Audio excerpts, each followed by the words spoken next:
to discuss about the tutor training program.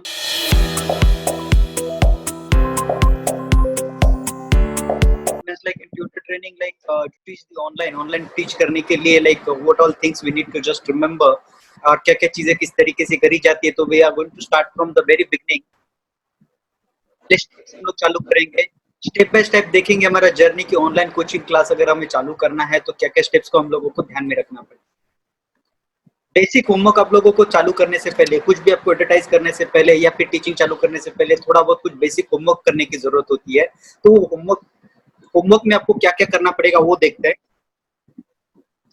आप लोगों को कुछ टूल्स और सॉफ्टवेयर्स को रखना जरूरी है. इसमें से काफी सारी चीजें आपके पास ऑलरेडी होगी, लेकिन फिर भी मैं एक बार रिवाइज कर देता हूँ. अगर नहीं होगी तो ऐसे केस में आपके पास ये सारी चीजें होनी जरूरी है ताकि हम लोग ऑनलाइन टीचिंग का जो हमारा प्रोग्राम है उसको सक्सेसफुली रन कर सके. तो सबसे पहले आपके पास स्मार्टफोन होना चाहिए, टैब होना चाहिए या फिर लैपटॉप होना चाहिए, फिर डेस्कटॉप होना चाहिए.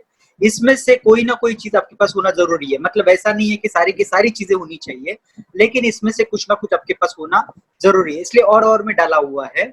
उसके अलावा आपके पास गुड इंटरनेट कनेक्टिविटी होना चाहिए. अगर आपके घर पर वाईफाई है तो बहुत अच्छा है, अगर वाईफाई नहीं है तो ऐसे केस में आपको अनलिमिटेड पैक जो आता है 249 या 199 का कुछ आता है, जैसे भी आपका नेटवर्क हो उसके हिसाब से, जियो वगैरह जो भी आपके पास नेटवर्क हो उसके हिसाब से मोबाइल के अंदर एक अच्छा इंटरनेट कनेक्टिविटी होना जरूरी है. व्हाट्सएप वीडियो कॉल फैसिलिटी होना चाहिए या फिर मतलब आपके स्मार्टफोन के अंदर व्हाट्सएप कम से कम इंस्टॉल होना चाहिए. अगर व्हाट्सएप के साथ में अगर जूम हो तो सोने पे सुहागा हो जाए. मींस जूम अगर होता है तो और भी अच्छा है. डियो और गूगल मीट भी हम लोग यूज कर सकते हैं ऑनलाइन टीचिंग करने के लिए. ये सारे जो प्लेटफॉर्म्स है एक्चुअल में हमारे प्लेटफॉर्म के ट्रेनिंग में आते हैं, लेकिन यहाँ पे जस्ट फॉर द रेफरेंस कि आपको क्या क्या बेसिक प्रिपरेशन घर पे करनी जरूरी है चालू करने से पहले, वो सारी चीजें मैं बता रहा हूँ. उसके बाद अलावा आपके पास हेडफोन होना चाहिए. अगर हेडफोन होता है तो आप अच्छे से उनसे बात कर सकते हैं क्योंकि उसके अंदर एक माइक होता है. अगर वो हेडफोन नहीं है तो कम से कम एक माइक होना चाहिए. अगर माइक नहीं है तो एक नॉर्मल फोन भी होता है, फोन के अंदर हमारे माइक होता ही है. हमारा जो लैपटॉप होता है, जैसे कि मैं लैपटॉप के ऊपर मैं कनेक्ट करवा रहा हूँ, हम लोग अभी सेशन कर रहे हैं, तो इसके अंदर ऑलरेडी एक माइक इनबिल्ड होता है. तो इसकी वजह से कैसे इसका ऑलरेडी एक माइक होता है, फोन के अंदर भी एक माइक होता है. अगर आपको इससे भी और बेहतर क्वालिटी चाहिए तो ऐसे केस में बाहर से माइक ले सकते हैं जो कि अमेजोन वगैरह पे मिल जाता है.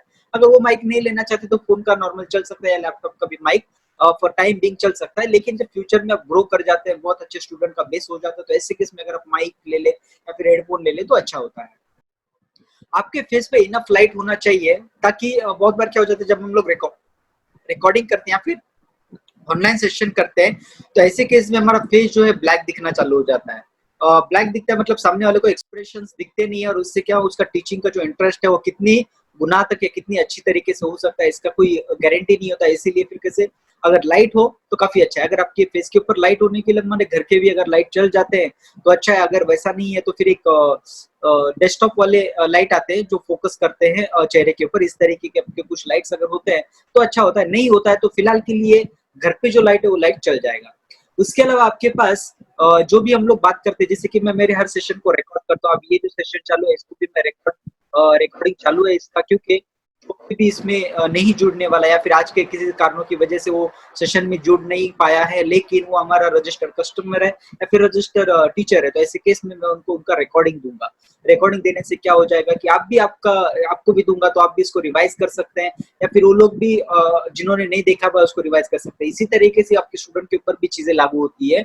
अगर आप कुछ रिकॉर्डिंग पर्पस के लिए कुछ रिकॉर्डर रखें, जैसे कि अगर आप जूम ऐप यूज करते हैं तो जूम ऐप में मोबाइल में तो नहीं लेकिन लैपटॉप के ऊपर रिकॉर्डिंग का ऑप्शन अवेलेबल है. लैपटॉप के ऊपर है रिकॉर्डिंग, हम लोग लैपटॉप के ऊपर कर सकते हैं अगर जूम ऐप आप लोग यूज कर रहे हैं. अगर आप मोबाइल से यूज करना चाहते हैं तो आप प्ले स्टोर पे जाइए, प्ले स्टोर के ऊपर टाइप करिए स्क्रीन रिकॉर्डर करके. स्क्रीन रिकॉर्डिंग एप्स आते हैं बहुत सारे. उसमें से मेरे हिसाब से A to Z करके एक ऐप है जो बहुत अच्छा है स्क्रीन रिकॉर्डिंग के लिए. स्क्रीन हम लोग का जो भी हम लोग मोबाइल के ऊपर करते हैं एक्टिविटी उसको रिकॉर्ड कर लेता है, उसका रिकॉर्डिंग चालू ही रहता है. उसके अलावा आप जब हायर लेवल पे जाते हो या फिर बहुत ही बेहतरीन लेवल पे कुछ करते हो तो ऐसे केस में आप कैमरा DSLR ले सकते हो जहां पे हम लोग रिकॉर्डिंग कर सकते हैं. अभी रिकॉर्डिंग का पर्पस क्या है मैं बताता हूँ. रिकॉर्डिंग करने के आपको 3-4 फायदे हैं. मैं आगे भी आपको कुछ साइट्स पे लेकर जाऊंगा जहां पे आप रिकॉर्डिंग का किस तरीके से फायदा उठा सकते हैं वो मैं आपको बताऊंगा. रिकॉर्डिंग अगर आपके पास है तो जो स्टूडेंट आपको ज्वाइन नहीं किए आप उनको रिकॉर्डिंग भेज सकते हैं, जो स्टूडेंट ज्वाइन किए हैं उनको रिवीजन के लिए भेज सकते हैं। उसके अलावा ये रिकॉर्डिंग को आप सेल कर सकते हैं। यूडेमी नाम का साइट है जहाँ पे आपका अगर कंटेंट बेहतर है तो आप वहाँ पे अपलोड कर दीजिए उसी कंटेंट को, एक नॉमिनल प्राइस रखिए, आप सर्च करिए कि बाकी लोगों ने उस कोर्स के लिए या उसके लिए कितना चार्ज कर रहे हैं, और उस तरीके का रिकॉर्डिंग आप वहाँ पे अगर अपलोड कर लेते हैं तो आपका ट्यूशन और कोचिंग क्लासेस या फिर स्टूडेंट का जो फीस है वो तो आते ही रहेगा। उसके अलावा वहाँ से भी अगर कुछ लोग खरीदते हैं, क्योंकि वो ऑल ओवर वर्ल्ड होता है, तो जो भी लोग खरीदते हैं ऐसे लोग वहाँ पे उसको खरीद सकते हैं और वो भी आपको एडिशनल इनकम आना चालू हो सकता है। इसके अलावा अगर आप ये रिकॉर्डिंग यूट्यूब के ऊपर डालते हैं तो आपका स्टूडेंट का बेस बढ़ सकता है। और इस तरीके की रिकॉर्डिंग अगर आप वीक में 2 या 3 अगर डालते रहते हैं यूट्यूब के ऊपर तो इमीडिएट नहीं लेकिन 1 साल के अंदर अंदर आपका व्यूवरशिप और सब्सक्रिप्शन इतना ज्यादा बढ़ जाता है कि आपके पास बहुत सारे बच्चे ऑटोमेटिक आ सकते हैं। और ऑटोमेटिक आने का तो दूर की बात है, लेकिन जो सबसे इम्पोर्टेंट चीज है आपको यूट्यूब वाला सामने से पैसा ऑफर करता है। उसके पीछे रीजंस होते हैं क्योंकि वो लोग आपके कंटेंट के ऊपर एडवर्टाइजमेंट लगा देते हैं और उससे वो लोग जो कमाते हैं उसमें से कुछ शेयर हम लोगों को भी मिल जाता है। तो ये सारे फायदे होते हैं रिकॉर्डिंग के या फिर ऑनलाइन टीचिंग के, क्योंकि हम ऑनलाइन टीच कर रहे हैं तो ऑनलाइन टीचिंग करते हुए रिकॉर्डिंग करना काफी आसान हो जाता है और वो चीजों को रिकॉर्ड करके अगर हम लोग बेचने का ट्राई करें तो हम लोगों को एडिशनल इनकम का बेनिफिट मिल सकता है। उसके अलावा आपको और एक चीज का जरूरत होता है कि हम लोगों को राइट करने के लिए मतलब लिखने के लिए कुछ ना कुछ होना जरूरी है, लिखने के लिए और बच्चों को दिखाने के लिए। जैसे कि मैं मेरे वेबिनार में भी बता चुका हूँ, फिर से यहाँ पे एक रिवाइज कर रहा हूँ ताकि आपको रिकवर हो जाए या फिर कलेक्ट हो जाए। जैसे कि राइट या शो करने के लिए आपको ब्लैंक पेपर की जरूरत होती है जिसमें आप लिख सकते हैं, या फिर अगर कोई इमेजेस डाउनलोड कर सके गूगल से वगैरह। अगर आप बड़े लेवल पे करते हैं तो आप गूगल से इमेजेस नहीं ले सकते क्योंकि वो किसी के ऑथराइज होते हैं और वो लोग आपको क्लेम कर सकते हैं अगर आप बड़े पर्सनालिटी बन जाते हैं या फिर बड़े लेवल पे काम करते हैं तो ऐसे केस में। लेकिन अगर आप छोटा मोटा काम करते हैं तो ऐसे केस में गूगल से बहुत सारी इमेजेस आप ले सकते हैं, लेने के बाद वो बच्चों को दिखाने के लिए हेल्प कर सकते हैं। जैसे कि आपका सब्जेक्ट है फॉर एग्जाम्पल साइंस, तो साइंस में अगर कुछ माइक्रो ऑर्गेनिजम्स है उसके फोटोज आप गूगल से दिखा सकते हैं बच्चों को। वो क्या है, अगर वो इमेज देखते हैं या फिर कोई वीडियो देखते हैं तो उनको इमीडिएटली वो कैसे उनके दिमाग पे बैठ जाता है। तो इसीलिए अगर इमेजेस का सहारा लेते तो बहुत अच्छा है। उसके अलावा अगर आप कुछ ई बुक्स यूज करते हैं, ई बुक जो होते हैं देखिए हर कोर्स के लिए आप गूगल के ऊपर अगर टाइप करते हैं तो बहुत सारे साइट्स के ऊपर ई बुक अवेलेबल है। अगर आप लेट से अब एनसीईआरटी में डील करते हैं जैसे कि सीबीएसई बोर्ड के लिए तो उनके खुद के साइट के ऊपर उन्होंने ई बुक सारे अवेलेबल करवाए हुए हैं, जैसे एनसीईआरटी.com या .in जो भी है उनके साइट के ऊपर अवेलेबल है। अगर आप आईसीएसई का करते हैं तो उनके साइट के ऊपर अवेलेबल, महाराष्ट्र स्टेट बोर्ड का उनका खुद का साइट के ऊपर अवेलेबल है। तो ये सारे जो ई बुक्स जो है अभी लॉकडाउन के समय में तो जिनके पास नहीं थे उन्होंने भी उसको देना चालू कर दिया है। तो ई बुक जो उनके साइट के ऊपर फ्री में अवेलेबल है, आप वहां से ले सकते हैं। उसके अलावा अगर आप कोई और साइट से लेना चाहते हैं तो मेरिट नेशन हो गया, वेदांतु हो गया, बैजूस हो गया, यहाँ पे कुछ आपको बेसिक कॉन्सेप्ट के लिए थोड़ा बहुत अंडरस्टैंडिंग के लिए कुछ वीडियोस और ई बुक जो है फ्री में अवेलेबल है, जहां से आप देख सकते हैं। आपको सीख भी सकता है कि किस तरीके से सिखाना है, वो लोग कैसे सिखा रहे हैं। आप व्यूअर्स के लिए या फिर डेमो डिजाइन करने के लिए वहां से भी देख सकते हैं, लेकिन वो बच्चों को शेयर नहीं कर सकते वो सारे। लेकिन ये जो ई बुक होता है जो हमारे खुद के उनके साइट्स पर है, जैसे एनसीईआरटी के साइट के ऊपर है, महाराष्ट्र स्टेट बोर्ड के ऊपर साइट का, यूपी बोर्ड के ऊपर है, या फिर आईसीएसई बोर्ड के ऊपर है, जो भी उनके बोर्ड्स के ऊपर जो एकेडमिक कोर्सेज अपलोडेड है, या फिर अगर यूनिवर्सिटी लेवल पे पढ़ाते हैं तो अलग अलग यूनिवर्सिटी के उनके साइट के ऊपर सिलेबस बुक्स और ई बुक जो है बहुत सारे साइट्स के ऊपर अवेलेबल है। जिनके पास अवेलेबल नहीं वो आप गूगल पे सर्च कर सकते हैं, किसी ने कहीं पे डाला होगा। अगर नहीं डाला हुआ है तो फिर आपको कुछ खुद का मटेरियल बनाना जरूरी पड़ सकता है। इसके अलावा अगर आप कुछ वर्ड वगैरह यूज करते हैं, जैसे कि अगर आप कंप्यूटर यूज कर रहे हैं फॉर एग्जांपल कि आप मोबाइल से करते हैं तो ठीक ही है, मोबाइल के ऊपर भी वर्ड ओपन होता है। लेकिन अगर आप कुछ पॉइंटर्स लिखे तो अच्छा होता है, मतलब बच्चों को एक्सप्लेन करने के लिए और आपको भी क्लिक करने के लिए। जैसे अभी मैंने यहाँ पे कुछ पॉइंटर्स लिखे हुए हैं तो मुझे पता चलता है कि मुझे क्या बताना है। उसी तरीके के पॉइंटर्स आप भी बच्चों को जब एक्सप्लेन करते हैं तो कुछ पॉइंटर्स लिख सकते हैं। अगर आप पीपीटीज बनाते हैं पॉइंट प्रेजेंटेशन तो उससे क्या हो जाएगा ना कि बहुत ही इफेक्टिव होता है, क्योंकि जब हम लोग पीपीटी बनाते हैं तो उसमें बहुत ही इफेक्टिव तरीके से हम लोग उसको बना सकते हैं। जैसे कि अभी आप जो देख रहे हैं पीपीटी है, मैंने इसमें कुछ खास फंक्शंस डाले हुए नहीं है, लेकिन आप बहुत ही फंक्शनलिटी के साथ में उसको यूज कर सकते हैं। अगर नहीं आता है तो आप सीख सकते हैं, अगर आता है तो बहुत अच्छा है। उसके अलावा अगर आप हायर लेवल पे जाते हैं, हायर लेवल पे मतलब आपके पास बहुत सारे बच्चे हो गए, बहुत सारे अभी लोग हैं आपके पास सीखने के लिए, तो ऐसे केस में आप डिजिटल पेन ले सकते हैं, मतलब डिजिटल पेन और पैड आता है जो कि हम अमेज़न या फिर कहीं से भी खरीद सकते हैं। तो हम लोग लिखेंगे ना जब उसके ऊपर पैड के ऊपर, तो नोटबुक के जैसा यहाँ पे लिखते हैं और स्क्रीन के ऊपर दिखता है।